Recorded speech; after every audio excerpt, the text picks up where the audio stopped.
Pour moi, le fair play financier, la vérité, c'est pas juste. Le principe du fair play financier, c'est d'aider les clubs, ce n'est pas de les tuer ni de les punir. En s'offrant Neymar pour 222 millions d'euros et Kylian Mbappé pour 180 millions, le PSG a-t-il enfreint les règles du fair play financier? Vaste question. Mais au fait...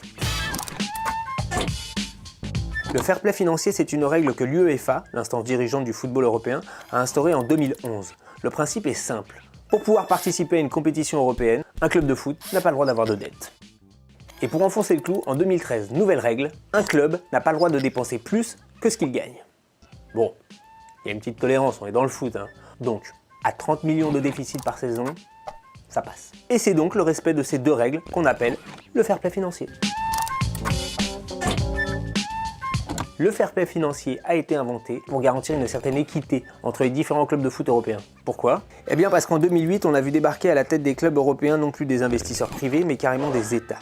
Des États très riches, genre Émirats Arabes Unis ou Qatar. Inutile de vous dire que financièrement, c'est compliqué de rivaliser. Et là, Michel Platini, qui dirigeait l'UEFA, a eu peur. Et s'est dit, ils vont tuer la concurrence, ils vont tuer le foot, il faut que je les en empêche. Et c'est ainsi qu'est né le fair play financier, censé éviter que les prix des transferts n'explosent. 222 millions. Oups, raté.